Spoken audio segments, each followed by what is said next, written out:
And the Lord God said, Behold, the man is become as one of us, to know good and evil.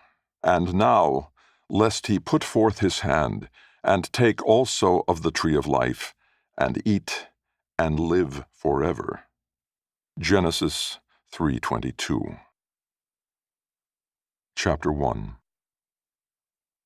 The lies we tell ourselves, about the seen and the unseen, about the mysteries of life and death, come as natural and unconscious as dreams. None are free of such self-deceptions. Empires rise and fall on them. We wear our delusions on golden chains around our necks, on flags, bumper stickers, and even mount them to the tops of buildings for the world to see. We laugh at the delusions of others, and rage when someone laughs at our own. Some delusions are harmless, some inspiring, some comforting, some can kill. Has it really been 11 years since that day? The man from the embassy had called in the middle of the night. I'm sorry to inform you that your wife and daughter have been slaughtered like pigs, he said. Not really in those words. The ambassador had been subtle and compassionate, but there had been no hiding the brutal truth. From that moment on, revenge became the North Star of his existence, the founding fact and justification for living on. Revenge, not only on the ones who wielded the knives, but especially on the mastermind behind the assassination. A serial killer so dangerous and powerful, entire nations bowed before him. It had taken over a decade, but the trap was finally set. Today I will avenge you, my loves. Theon gripped the armrest of the hated wheelchair and levered his atrophied body forward. The familiar pain flowed along his spine like molten lead into a fractured mold. With arthritic slowness, he pressed gnarled fingers against the cool surface of the polished steel door. Within its sheen, a stranger glared back at him.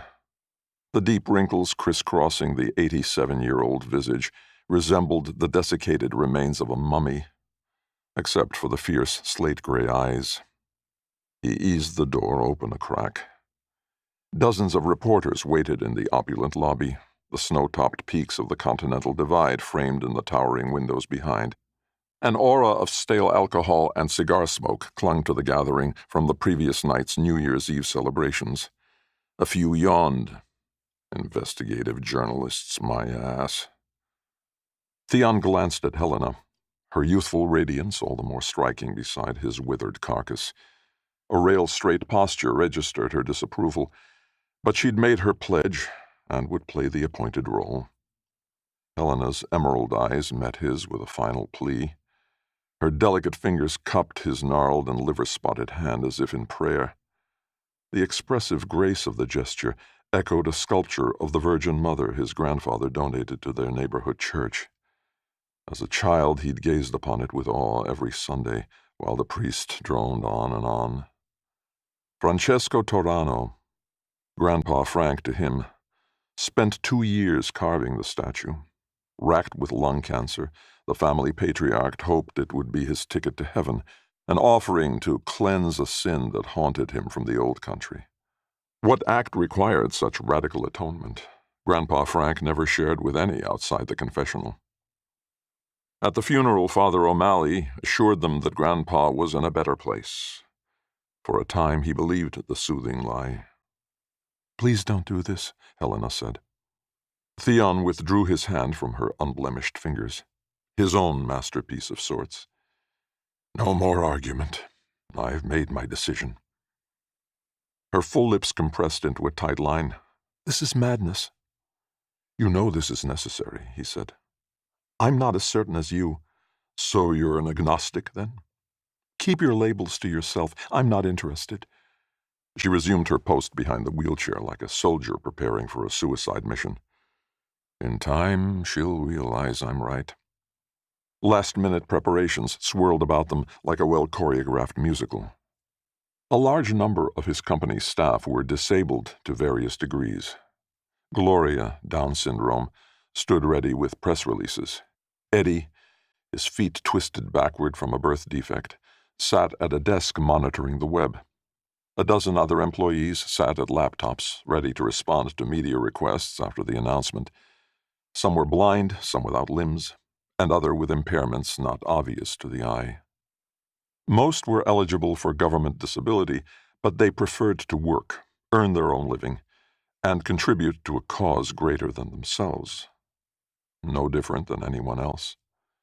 Lamar, big, black, and a year older than Theon at 88, rumbled toward them. The one-time heavyweight contender teetered side to side on his busted knee. A well-aimed brick had shattered it during a march with Martin Luther King, a badge of honor he wore with pride. Lamar jerked to a stop beside them, rubbed his frosty mess of a beard, and studied Helena from the top of her fiery hair to the tips of her high heels. "Ready for your big moment, Miss Helena?" Lamar adjusted the folds of her skirt as if preparing a storefront mannequin for a window display. Helena slapped his massive hands, but the former pugilist paid no mind. When Lamar first showed her the dress, she expressed contempt and suggested her customary lab coat instead. "Viral news requires cleavage," was all he said, and that was that. Helena sighed and submitted to the primping. "Theon tells me you two met in the boxing ring during high school." "I boxed, that's true enough," Lamar said, "though I'm not too sure what the boss man here was doing." Theon laughed for the first time in weeks. "If memory serves, I was lying on the canvas crapping my pants after you literally knocked the shit out of me. That cured any notion I had of entering Golden Gloves again, let alone going pro like you." Lamar's chuckle might have been the rumble of a winter thunderstorm. "Would have saved me a lot of trouble if you'd knocked the shit out of me instead. You should thank me for doing you a favor. Remind me to send a cow pie and flowers." Lamar stepped back and surveyed his work. "We sure fixed you up good, didn't we, Miss Helena?" "You surely did, Lamar." Her sarcasm fell flat as a diminutive Japanese woman in her mid-70s waved a clipboard in front of Lamar's bushy face. "Stop impersonating a fashion designer. We have work to do." I know, Lamar said defensively. "We've rehearsed this 1,000 times, Kyoko." "And I don't remember any of them, including you pawing girls' dresses." Despite Kyoko yanking on his tree trunk of an arm, Lamar couldn't seem to abandon his masterpiece. Suddenly his eyes widened. "I forgot the perfume." Kyoko threw her hands in the air. "Television cameras can't record smells." "Oh, right," Lamar said. "Where's Anna?" "Down here, King Kong," Anna said from her motorized wheelchair. She had no legs, and her torso was squashed downward and outward from what she called God's punishment for my sins as a wayward fetus. A pair of oversized glasses with dark rims obscured much of her face. Lamar once suggested contact lenses, which caused her to laugh for a full minute. "Sorry, Anna, I didn't see you there." "No shit," Anna said in mock surprise. "First time that's happened." "Is everything ready?" the former boxer asked. "As ready as I am to stick my tongue down Elizabeth Warren's throat." "Anna," Kyoko said. The crippled girl shrugged. "I would have said Sarah Palin, but that seemed too obvious. She is hot." "So I can take that as a yes?" Lamar asked. Anna saluted. "Tubes flooded and torpedoes ready to fire, Captain." Lamar turned to Theon. "All set, boss?" "Put me in, coach." Lamar placed a hand against the door and smiled with the mischievous glee of an altar boy preparing to toss a water balloon onto an Easter procession. "Yes, sirree, we're gonna shake things up." He glanced at Helena. "Remember, shoulders back and chest out. Think Beyoncé." She groaned as Lamar swung the gleaming door wide. Theon's wheelchair rolled forward with his red-haired goddess at the helm. The eyes of the news vultures tracked Helena's every step. The glory of her youthful splendor accentuated the horror of his own wasted senescence, a stark reminder of what nature had in store for them all. From the front row, Reverend Cyril Doberson rotated his pudgy face toward them. A white Armani suit swathed his bulky form, while a golden crucifix shielded his heart like a celestial sheriff's badge. Beneath this, fuchsia embroidery read, "Giveth to the Lord and prosper." "Should I have security escort him out?" Helena asked through clenched teeth. "I'd enjoy that as much as you, except the Reverend is here at my invitation." "Of course you'd choose the most extreme straw man you could find," she said. "You do know there are moderate believers as well?" "Merely a difference of degree, my dear." The famed televangelist rose from his seat and approached with surprising fluidity for such a large man. Helena brought the wheelchair to a halt before the self-proclaimed moral conscience of America. "Welcome, Reverend," Theon said. "Call me Cyril," the Reverend said in his Appalachian drawl. He engulfed Theon's hand in both of his own and shook as if still campaigning in his failed presidential run. A scent of lilac suffused the space around him. "I was quite pleased with your invitation, Dr. Toronto." "I'm sure you were, you blood-sucking parasite." Out loud he said, "Call me Theon, and the pleasure is mine." Cyril's face expanded into a broad smile. "Might I presume, Brother Theon, that you're interested in joining our fellowship?" "I thought you knew I was an atheist, Cyril." "I did, but many experience epiphanies as their mortal end approaches." Theon chuckled. "I'm not that feeble-minded yet, Cyril." The evangelist's smile shriveled. "Why invite me here, then?" "You are an acclaimed faith healer, are you not?" "I am but a conduit through which the Holy Spirit and God's grace heals those in need." "Could you cure me?" Theon asked. "The Lord's power to heal is without bounds," Cyril said, "but only if you first accept Jesus as your personal Savior." "So I'd need to profess my faith in your God to be cured?" "It's not me who makes the rules, you understand." "Indeed I do." The Reverend's smile returned. "I could offer you my personal attention." "Can't you see you're being set up?" Helena asked. Cyril sputtered, but no words came out. Theon coughed to cover a laugh. "Forgive my nurse. She forgets her place." Helena jerked the wheelchair, sending a stab of pain into his spine. "The reporters are growing restless," she said. As Helena rolled him past the evangelist, Theon said, "I think you and your congregation will find my announcement of great interest." Cyril retreated to his seat with a relaxed smile aimed at the cameras.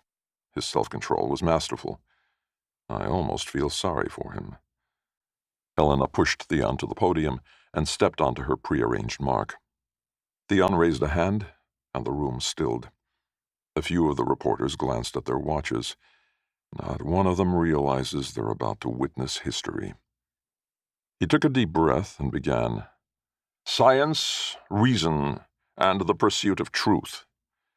I've navigated by the light of these stars since entering the field of molecular biology 65 years ago." Shutters snapped here and there, while the reporters fidgeted without making a single note. Reverend Cyril glanced at his smartphone, no doubt waiting for the right moment to exit. "The scientific breakthrough I'm here to announce is the culmination of research begun half a century ago by my late wife and fellow scientist, Taslima Saud."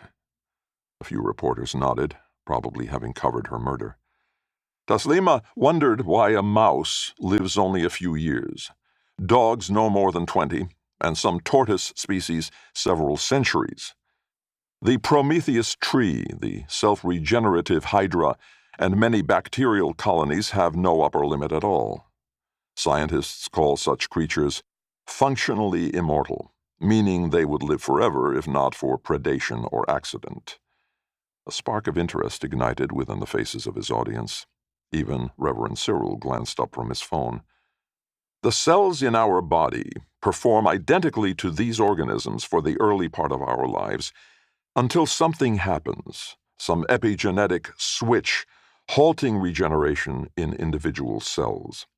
It's as if a mysterious biological referee blows some telomeric whistle and declares that a cell's DNA can no longer renew itself through reproduction. As the proportion of underperforming cells mount, waste products accumulate. Our bodies, minds, and general health deteriorate as a consequence. We become less able to repulse infection, repair damage, and replace worn-out cells with new ones. This is what we mean by the term aging, and what my wife set out to cure, like any other disease. 4 lab assistants rolled an aquarium next to the podium. Half a dozen mushroom-like forms floated within the water, their translucent bodies illuminated by lights in the bottom of the tank. Helena took her place behind the glass, the bright orange creatures reflected in her green eyes. "These are Turritopsis dornii," Theon said, "commonly known as the immortal jellyfish. When stressed by a lack of food, these hydrozoans age in reverse back to their polyp state. In some ways, it can be seen as an efficient form of hibernation. Once environmental conditions normalize, these extraordinary creatures grow back to their adult form and resume reproduction. I've got their attention now. 35 years ago, Taslima collected these specimens off the coast of Japan. Since then, they've completed 57 cycles of regression and restoration. The staccato of shutters paid tribute to Lamar's stagecraft. The older reporters scribbled in their notebooks, while the younger ones held audio devices aloft to capture every word. Taslima never finished. Theon's throat constricted, and he fought tears. The Saudi police had found his 12-year-old granddaughter curled in a fetal position beside her dead mother and grandmother. They'd been stabbed a combined 59 times, and their heads nearly decapitated. Taslima's elderly mother and the servants described 3 masked men shouting jihadi slogans. None were ever captured. His granddaughter remained mute for a year. When the words finally came, her story was fantasy. Reality had become too much for her psyche to deal with, so it created its own. Stay focused. I owe it to them to do this right. He cleared his throat. Since my wife and daughter were murdered, I've spent every waking hour and more than half of my $70 billion fortune completing Taslima's research. Every eye locked onto him in anticipation. Cyril's pudgy fingers blanched as he gripped his cell phone. Today, I am pleased to announce that Amara Pharmaceuticals has cured the condition known as aging. Cyril's mouth fell open. Dozens of voices erupted with questions. Theon raised a hand for silence and pointed to the AP reporter, a somewhat mousy woman in her 20s, a fellow science nerd. What is the mechanism of this procedure? While the details are proprietary, my laboratory has developed a monthly pill that restores every cell in one's body to optimal functionality. The patient will age in reverse at 10 years per month until reaching their prime. For humans, this is the equivalent of 20 to 25 years old. As long as one continues taking the pill each month, they will stay young, essentially forever. Does this reversion process erase one's memories since that age? The neural connections remain intact, so there is no memory loss. But the brain cells gain the ability to regenerate and repair the damage of aging, dementia, stroke, cancer, etc. A grizzled old New York Times reporter raised his hand. What if someone changes their mind about living forever? Theon spread his hands wide. Simply stop taking my Fountain of Youth pill, and you will decline 10 years per month until reaching your natural age. Then you will resume the inglorious march toward death as nature intended. He paused, letting this sink in. The question isn't if you want to be immortal, but whether you want to live healthy for another day, month, or year, until you've had enough of life. It isn't much different from a heart surgery, knee replacement, or any other medical procedure to extend life and improve its quality. The Wall Street Journal raised a hand. What will you charge for this miracle pill? Theon smiled. Since I own my company outright and have no stockholders to please, I've decided to give my discovery to the world free of monetary compensation. He pointed to a young NPR reporter. If you're giving this drug away for free, why not release the formula on the internet? I said free of monetary compensation. What else could you want besides money? Of course, they would think that's all that matters. Theon reached beneath the podium and removed a single sheet of paper. This is my immortality contract. It is a terms of use agreement required to receive my drug. Theon settled a pair of glasses atop his nose. In exchange for Amara Pharmaceuticals' Fountain of Youth treatment, I affirm that science and human reason alone created this drug. Whatever my spiritual views, I pledge to forswear public support of all supernatural systems of belief. This includes but is not limited to financial donations to churches and/or governments that espouse, endorse, or promote such beliefs. I understand that any public declaration of faith in the supernatural, be it verbal, written, or by any other means, will cause the absolute and irrevocable disqualification of my ever receiving this drug again. Reverend Cyril surged to his feet. What do you hope to accomplish with such a vile document? Theon set the paper aside and smiled. Isn't it obvious, Cyril? I intend to utterly and completely destroy the global institutions of organized religion. Stunned silence. Several camera crews dragged their equipment to the side for better framing of the age-old confrontation between science and religion. Conflict equaled ratings. That's not only immoral, but illegal, shouted Cyril. Reverend Doberson, didn't you tell me just a few minutes ago that you reserve your healing powers for those who publicly endorse your beliefs? I am merely doing the same, except that I will offer scientific proof that my claims are true. God and heaven are no lie.